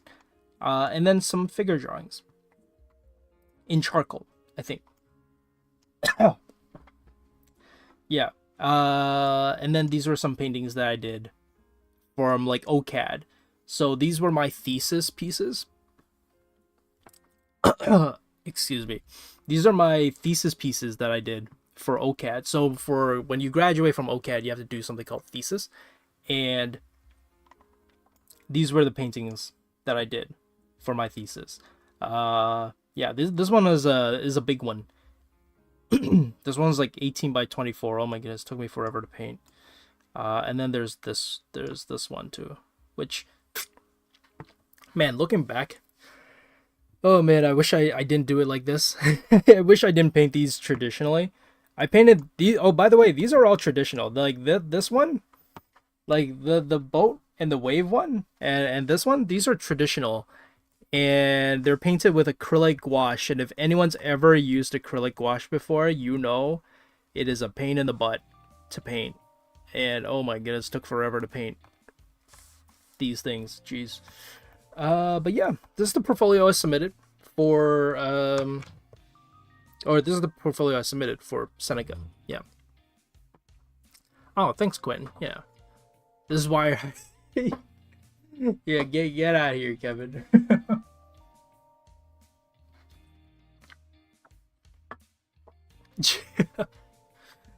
Wow, Kevin.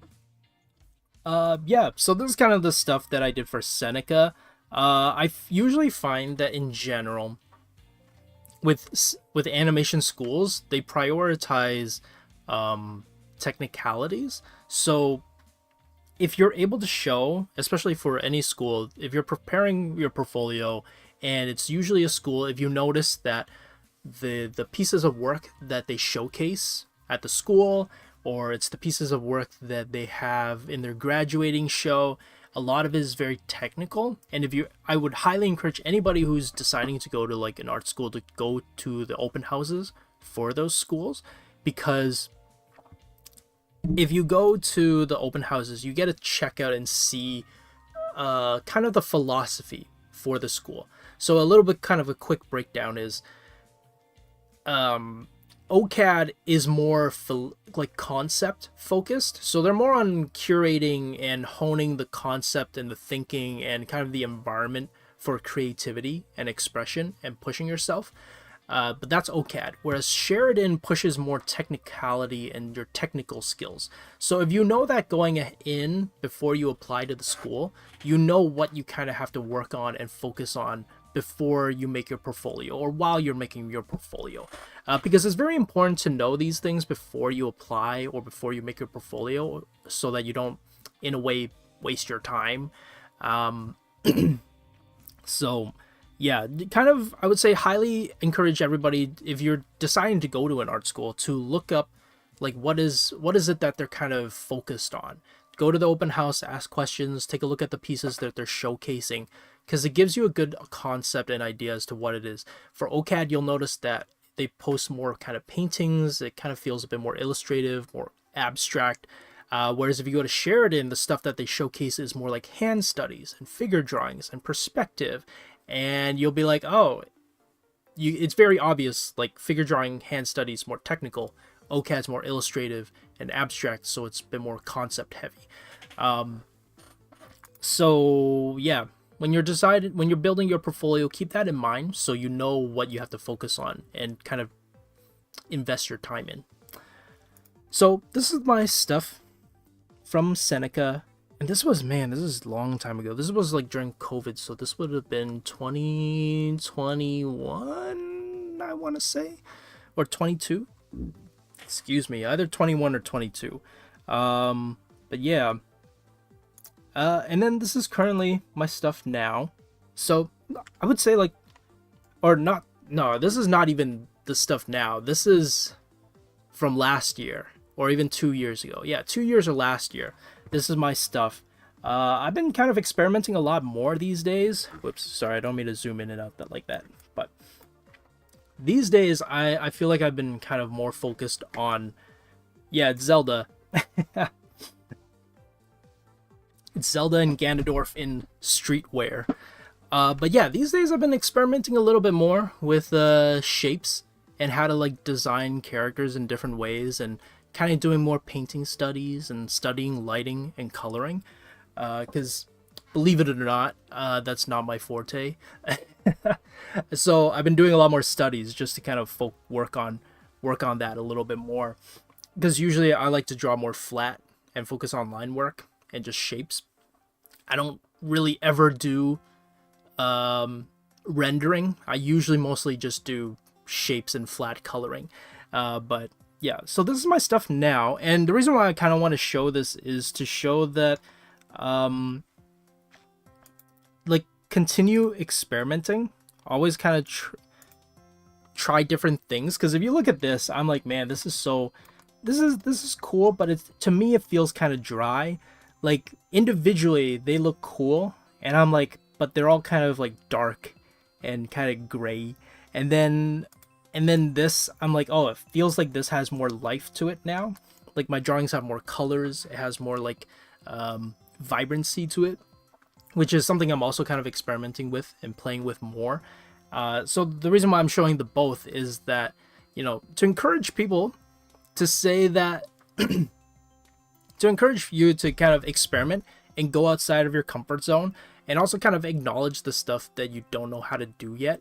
I think it's good to learn the technical stuff and then see how you can apply the technical stuff to your studies or your own characters and your own drawings, and also experiment with different styles too. Do a lot of studies, both realistic and stylized, both rendering and flat. Wait, there's still no. This is my work. I'm just kind of giving a closing statement on like some piece of advice for art, just because I think there's a, you know, sometimes people like to just focus on one thing and just draw one style and draw like one approach, when I think the best way to learn and the best way to expand your art growth, I guess you could say, is to draw more than just one style of thing, or one approach. yes, I don't do a lot of animal drawings, but I do ink drawings. I do pencil crayons. I do digital paintings. And by kind of experimenting with these different techniques and approaches, you push yourself to expand, I don't know, what you know and how to apply those different techniques to your different drawings. Yeah.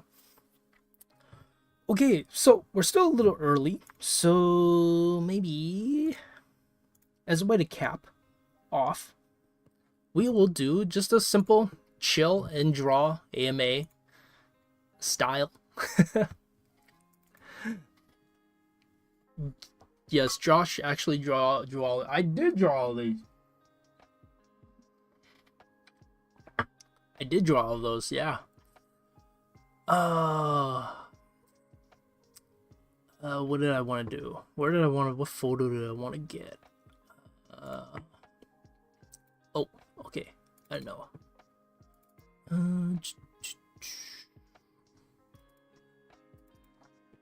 Here, we'll do a simple head bust study. I was gonna do a head bust study in general, but I don't know which one. Let me find one. Ooh, this one's cool. Maybe I'll do this one. So, yeah, we're done a little early, so this will just be like a little study. I'll do a little study, and you guys can ask me any questions you want, or just chat while I do the study. Yeah. Chill time. When you said this, wasn't kidding when you said this stream was gonna be chill. It is chill. Yeah. Why wouldn't you believe me? Although, to be fair, like it would be even more chill if my voice wasn't just dying. Okay, we're just gonna do a general block fill. I'll put it here. So yeah, feel free to ask me any questions if you guys want to ask any questions, comments, concerns. No, I'm just kidding. Don't give me your concerns. different kind of stream if you're giving me your concerns. Actually, let's just go black. We're just gonna start with it black. And ooh, let's not do pitch black. Let's make it a little like purple.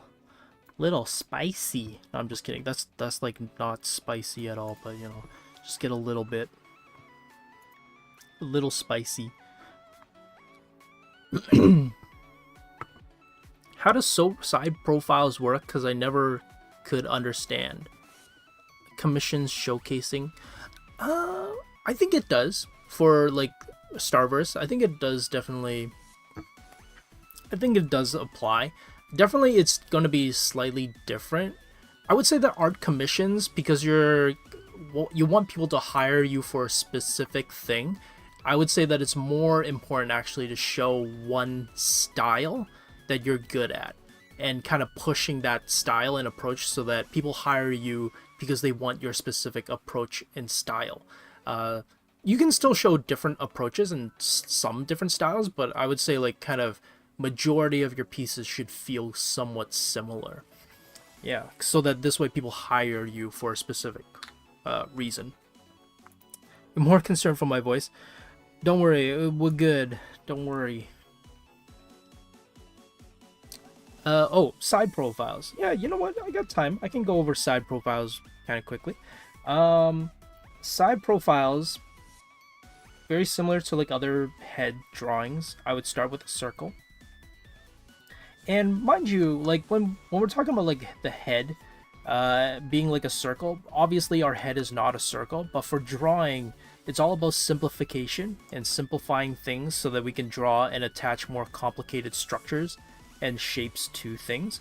So draw yourself a nice simple circle, make it as the best circle that you can draw.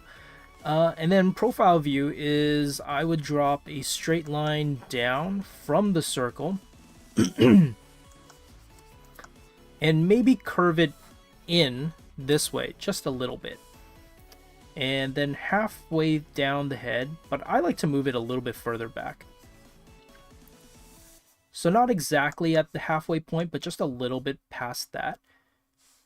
You can draw like your jaw and the chin and the jawline. And then we go halfway across the circle.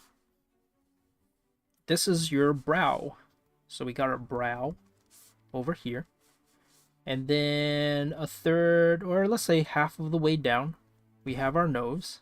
Or we can make it a little bit lower.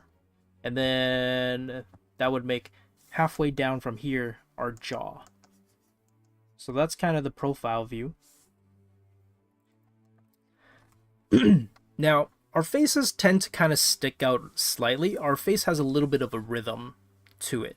Our brow kind of comes out a little bit. Or maybe I'll draw it in a different color. Our brow kind of sticks out. And it goes in.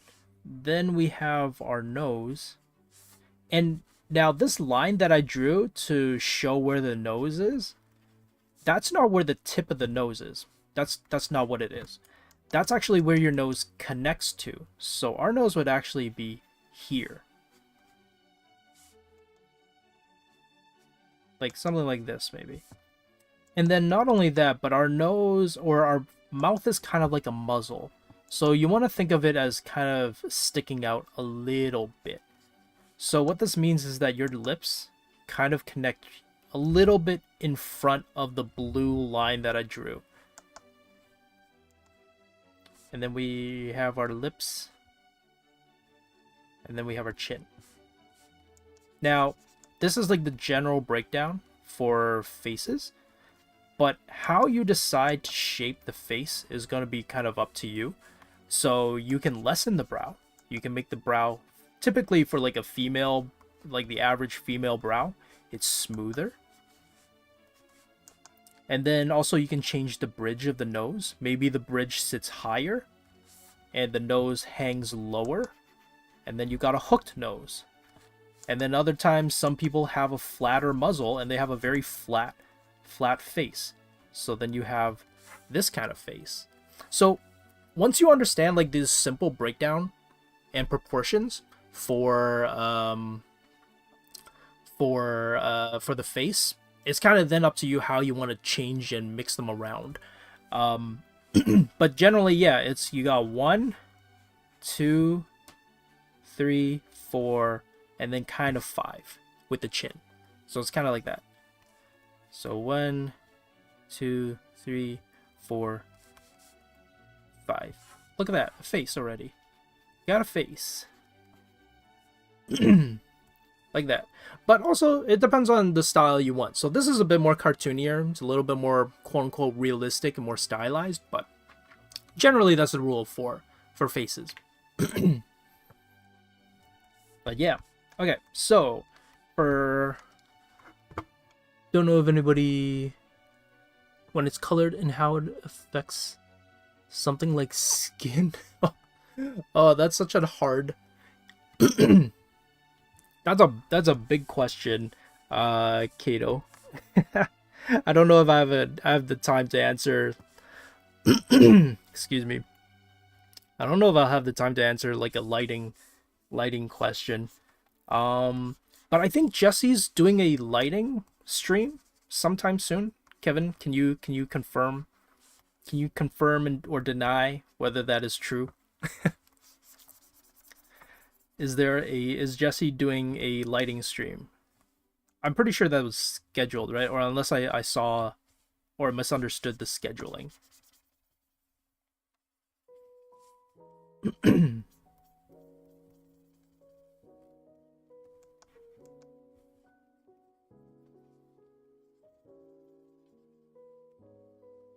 Oh, yes, there is. Alright, yeah. So Jesse's going to be doing a lighting stream, Kato, on Saturdays. So Jesse streams on Saturdays. So I would say you can save that question for her because she's going to be doing a lighting stream and she's going to be doing one on harsh lighting. Now, I don't know if that'll necessarily answer your question about lighting on skin, but I don't know. Who knows? Maybe she will. Maybe she'll answer it. But yeah. How to draw harsh lighting. Yeah. It's gonna be lit. Haha. Ha ha ha ha. You guys like that? Like that pun? She'll probably go over it if you ask her. Yeah, I think so. She'll probably go over it.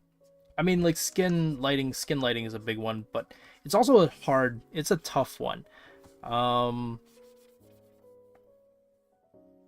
Honestly, a lot of times, the best way to learn is just to do your own studies, do some skin lighting studies, and you'll learn a lot of just like the general rule for colors and lighting.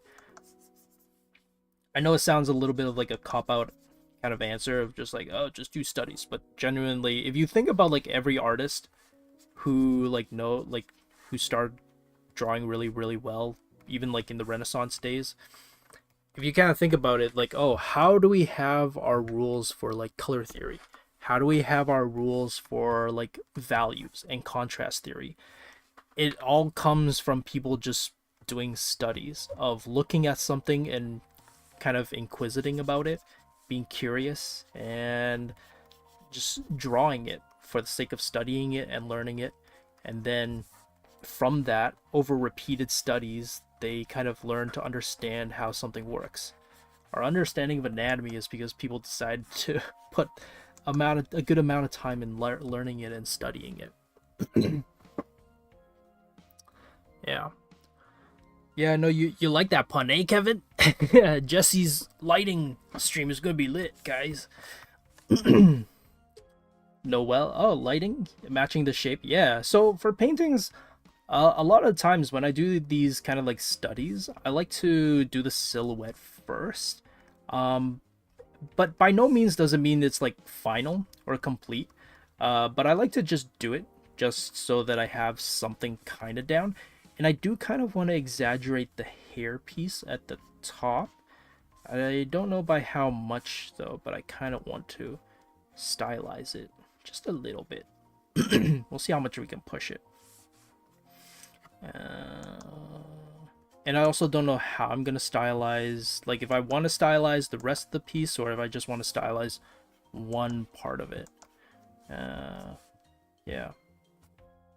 Okay, that looks pretty good. Do you still think there will be art opportunities in like 10 years after AI takes over? Because want a successful art career, but AI taking over scares me. Hopefully the jokes aren't dim. Oh, but yeah, going back to that question. Yeah, that's a tough one.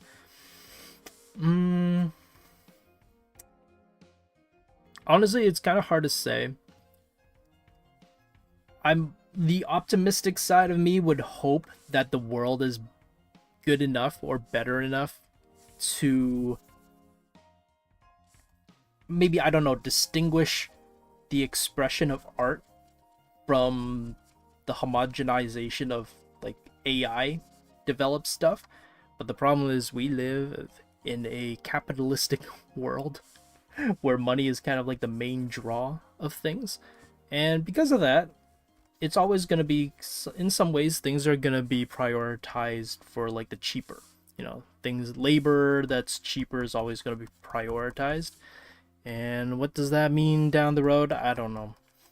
Honestly, it's a question that's kind of hard to say. It's a scary question, but I'm hoping that people kind of realize that art is necessary and that art is needed, and the expression of art and pursuit of art is important and is needed, and hopefully it stays and we don't lose it, because yeah, it would be nice to still be able to have art as a career and allow people to express themselves with their art.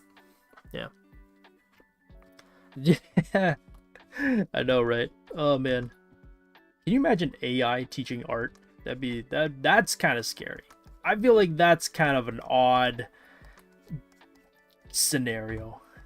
That'd be so strange.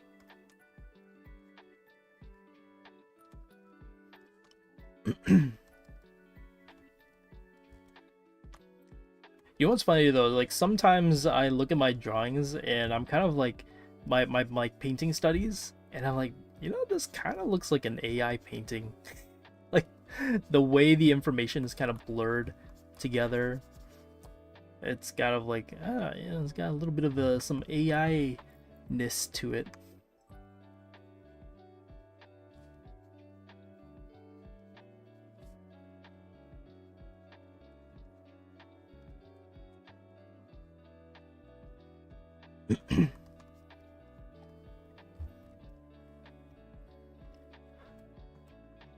Josh, have some tea.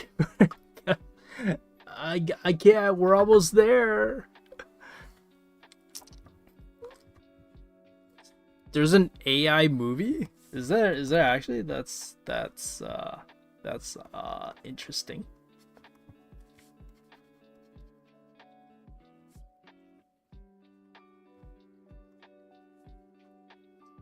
Um, it would fail terribly on hands though. Exactly. A student would be like, by the way, how do we draw hands? And the AI would just like bust. It would like just break down. It would like, I don't know. It's like Mr. AI, the hand looks funny. And it was like, no, it doesn't. It did. You know what? It did make me think of like what would happen to books. It kind of started made me go like, should I just start collecting and hoarding books now? Because I'm like, if we can't distinguish what is written by AI, and like AI starts taking over like textbooks, for example, I'm kind of like, I feel like books are then going to be like super rare and super in high demand before AI fully takes over. Because then information from like the like let's say you have the original copy of a certain kind of history textbook, that becomes like highly sought after because it's the only resource before AI changed everything. And like the only reliable source of history is going to be from like old books. And then I'm just like, are people gonna then start fighting for books then? Like books are gonna be like a hot commodity. I'm like, I better start hoarding all the books now because because books are gonna be unreliable. You know, like those people who had like encyclopedias, where it's just like they're the only ones with like the true knowledge, true information. I feel like this sounds like a such a dystopian thing of like, oh, books. Back in my day, books were reliable. You know, they were written by real people, and the information was real. But now all the information is, you know, we don't know what's real anymore. Information, truth is given to us by AI, but we will never know what AI gives us is real or not. I don't know. That's kind of a scary thought. I'm like, man, gotta get on the books.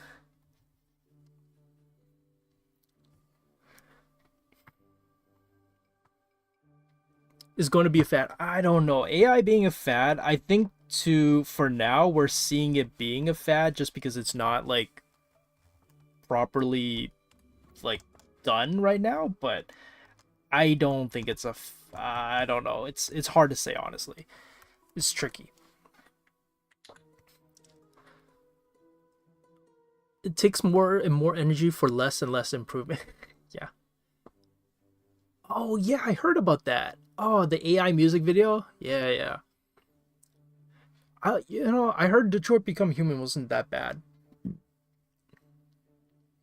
Conspiracy theories with Josh. Yeah, I draw. We do like an old school like marble sculpt while discussing AI conspiracy theories. See, guys, that's a good juxtaposition, huh? A juxtaposition of AI and traditional sculpting study. Wow, that's a that's a deep one right there for you. I know Kevin liked that one. Kevin's like, dang, wish I thought of that one. Yeah, guys, remember we have a new theme for this this week, or not this week, what am I saying? This month. So this month's monthly challenge is juxtaposition. I feel like this is a good time for anybody to do some kind of like AI art versus traditional art kind of study.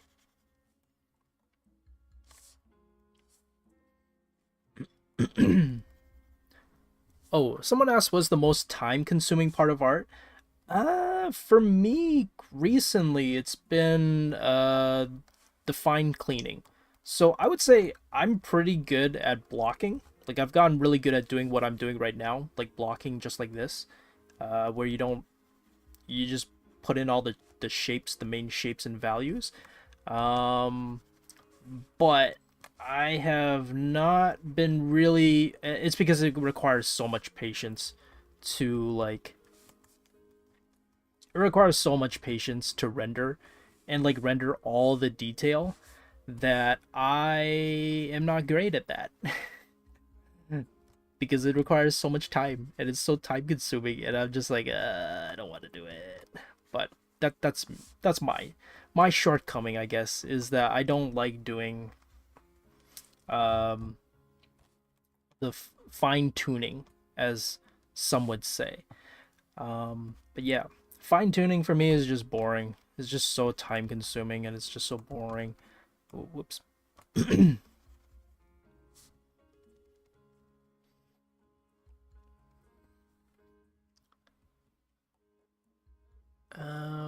Yeah, next week and next week. I would use human art instead of the crappy AR it's made by robot with a bad RTX. Yeah, yeah. You know what's weird too is that like after a certain point, it's really obvious. Well, like when you see one type of AI art and you see it over and over again, it becomes really obvious that it's AI art. But the problem is that then they try another style and they take over like another artist's art style, and then you gotta like learn to look for that art style now. And it's just kind of annoying. Oh, we are coming up on the end of our stream. Yeah, so this is kind of typically how I do my studies, just like a little quick breakdown of it. I like to block in the shapes of everything and then slowly add in the details. I might have made it a little bit too big on this part, but that's kind of what the adjusting portion of drawing is like. You kind of just draw and then you make the adjustments, and then you draw, you paint a little bit, and then you make the adjustments, and then you just keep adjusting. It's like, that's just art, you just keep adjusting, and then boom, you got something. But no, obviously that's not the case. But can you imagine it was just as simple as like, yeah, you just keep adjusting and there you go, you have art. There it is, a painting done. But yeah, this is kind of how I would do it typically. Just like keep drawing and keep adjusting slowly and slowly. Yeah, something like this. So, angsty character reflection mirror art with yeah.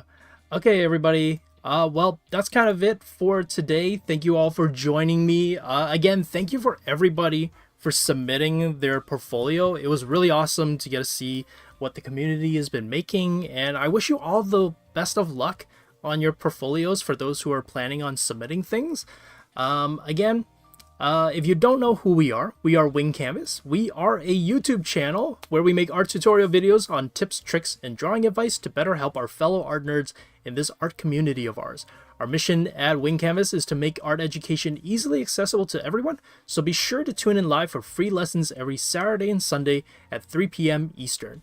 And if you're an art nerd too, be sure to check out the links to our social media in the description below, and check out our website for our class offerings where you can get critique, guidance, and encouragement from our instructors, because we're not just a YouTube channel, we're a school of illustration. And I also want to thank our incredible Patreon and YouTube members who support us in making free art education content possible. YouTube members get perks such as chatting with our instructors and see video drafts before they are released. Patreon members can level up their artwork with classes, Q&A, and live critiques, and personal support like drawovers from our instructors. So if you want to help support the channel or accelerate your learning, consider becoming a member. And after drinking all that water, I really need to go. So thank you all for joining me. I hope you enjoyed the stream, and I will see you all next time. Bye-bye.